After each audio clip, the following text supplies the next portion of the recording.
Today we are going to discuss about the budget constraint. The other names which are being given for budget constraint are budget line, or it's also called as a price line.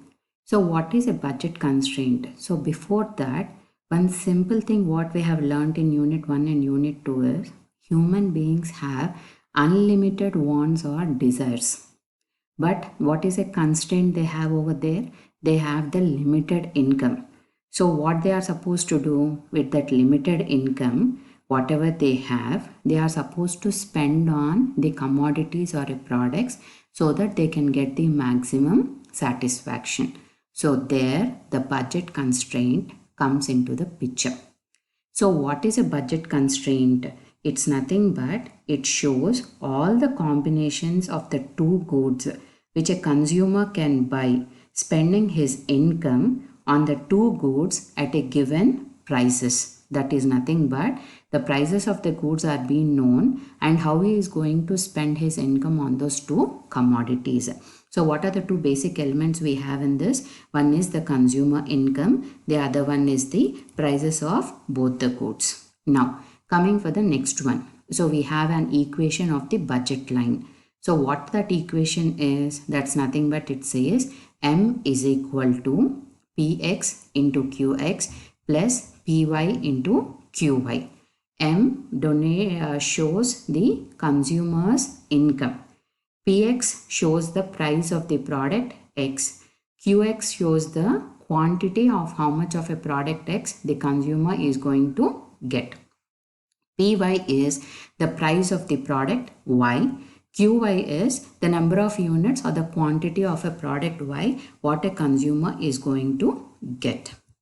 So if you are going to find out the slope of the budget line, if you remember, we have done one concept under unit 3 which is marginal rate of technical substitution. Rate of technical substitution is what? If you want to change one unit with the another unit, we are supposed to decrease one and increase the another. Okay, that is what is being used over here also. I think you might have learnt under your math also.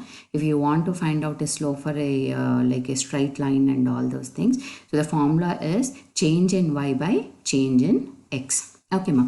So this one, when where we are going to use it is when we want to find out this point and when we want to find out this point. Okay, so this point, what does it says? It is saying that they are not purchasing the good X and all the income they are spending only on good Y. Okay, so how we are going to calculate this? We say X to be 0 and we are going to take the Y, that's nothing but M by Py. What is M? We have learned just now. It is nothing but the consumer income. So income of the consumer divided by the price of Y. Okay, you will be getting this point. Okay, how are we getting this point? That is nothing but we say the entire income what a consumer has, he spends only on good X and he is not purchasing anything of good Y. Okay, so how we are going to compute this particular thing using M by Px. M is nothing but what? Income of the consumer by P of X. So remaining all combinations of the good X or Y will be in between these 2 points. Okay, so how we are going to find out the remaining points using the formula what we have seen. M is equal to Px into Qx plus Py into Qy. Now coming for the next one, budget schedule or a budget set. It is nothing but the table which shows all the combination of a two goods, how a consumer is going to spend his income at the given prices. Okay, so if you are going to see what is you are able to see here, I have taken two commodities. One is the cream biscuit, the other one is the plain biscuit. Why I have taken this? I have just picked up randomly from one of the books. Okay, so you can take any two commodities. It need not be the same type of a commodity. Okay, you can take books and clothes, or you can take CDs and movies, or you can take bag, cell phone, something like this. Okay, that does not matter. Any two goods is the important aspect what we take into consideration over here. Okay, so if you see, there are different combinations which are being given like A, B, C, D, E and F. If you remember, we calculated first under the slope this point, and this point, and what did we say? Remaining all will be lying in this particular set. So take for example, consumer income is 50 in this case. Okay, consumer income is 50. Cream biscuit rate is 10 rupees per packet, and plain biscuit like the price is 5 rupees per packet. Okay, and he is going to spend entire his income, whatever he has of 50 rupees on this tier 2 commodities. So what are we considering? We are not purchasing the cream biscuit at all, first case. Okay, so that will be 0. Okay, now what is our budget we have? That is 50. What is the plain biscuit price we have? 5. So if I want to find out this point, what is the formula we have? See, you can use this formula also, but the formula what we have learned is important. Okay, so what did we say? M by P Y. Okay, so M is what? The 50 rupees. What is the Y, price of Y we have? That is to be 5. So 50 divided by 5. What you are going to get? 10. Okay, so what do you have this point? It is 0, 10. In the same way, come to the last combination wherein you are taking the plain biscuit to be 0. Okay, and the cream biscuit you are taking the entire amount or spending entire amount on the cream biscuit only. Okay, so what's going to happen? Your Y will be 0. So what is your income you have? That is 50. 50 divided by 10. How much you are going to get? 5. So that is what is being shown over here. So what will be the here? It will be 5, 0.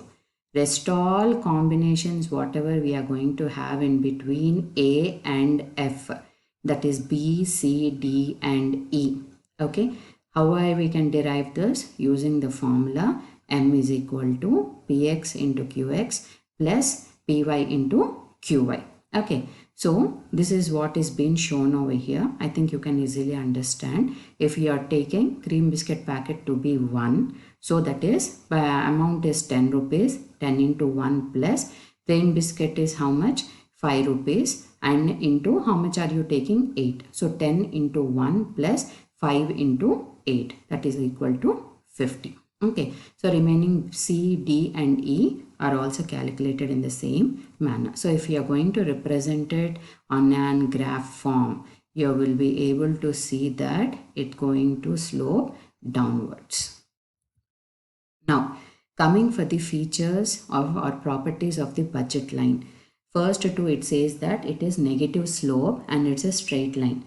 Why is it a negative slope? That's nothing but as you are going to increase purchase of one commodity, you are supposed to decrease the purchase of the another commodity. Why? Because you have limited income. So that's the reason it's sloping down and it's a negative slope and it's a straight line. Why we are the next one, we say that the feature is real income line. That's nothing but it denotes the income and spending of the consumer. Okay, coming for the next feature, tangent to indifference curve. This point I'll cover when we are doing the next topic, that is indifference curve. Indifference curve is similar to isoquant. If you remember the last class when we had before the quarantine, I said you that learn isoquant curves and come. Before you go for this, I prefer you all to go through this isoquant curves notes and go to this indifference curve what I am going to give you in the next class. Okay, now coming back to the discussion, the assumptions what we have of an budget line is two commodities. See how an consumer spends his income, he spends on n number of products. To make this concept simpler, we have taken only two commodities. Okay, now coming for the next one, income of the customers. That's nothing but the buyer's incomes are limited. Coming for the next one, market price. Customers have thorough knowledge about the market conditions and the prices of the goods. Last one, expense is similar to the income. So what do you mean by this? We say that whatever is the consumer income, he spends his entire income. Now, when we want to study about the shift in the budget line, we take three cases into consideration. One is the shift due to the change in the price of the goods. The next is shift due to the change in the income. Third one is shift due to change in the income and the prices of the goods. If you remember, we said there are two elements. One is the consumer income. The other one is the prices of the goods. So the shift of the budget line also we studied taking these two into consideration. Now, once again, when we are studying about the shift due to changes in the prices of the goods.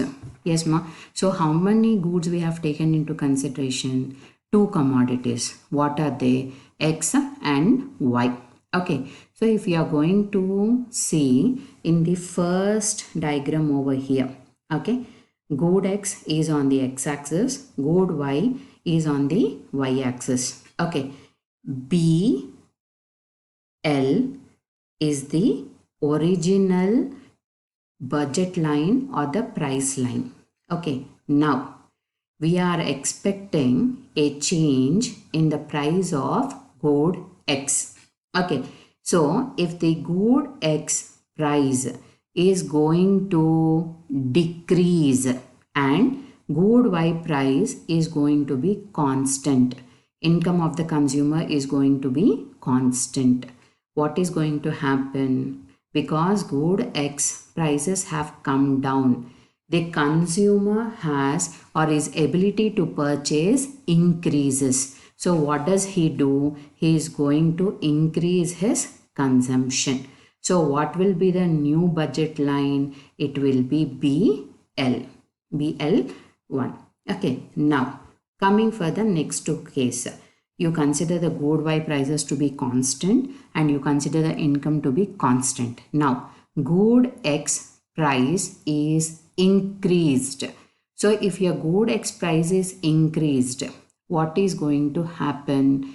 Because the price has increased, affordability of the consumer comes down. So, what's going to happen? It is going to move towards the towards the left side. So what will be the new budget line we have? That is BL dash. Okay, yes. So this is when the good X prices are going to change. It is similar to good Y also. Okay, ma. In this case, what we consider that the good X and the income of the consumer to be constant. Okay, good Y, if the price is going to decrease, affordability of the consumer is going to increase. So it's going to move to B1. So first it is BL is the budget line what we have. The new budget line as the good Y prices are going to decrease will be this particular one. Now, if the good Y prices are going to increase, okay, and constant good X prices and constant is your income, then the purchasing power of good Y to the customer comes down because his income is constant. So what's going to happen? He reduces the consumption of good Y. Okay, so it's going to come down. So your new budget line will be this. Okay, now these are the two cases when you are going to have good X and good Y prices to increase and which are going to decrease. So we have seen only one good increase or decrease. Sometimes what may happen, where both the goods can change. Yes, ma. Then in that case, coming for this, we will be having this third diagram taking into consideration. Okay, so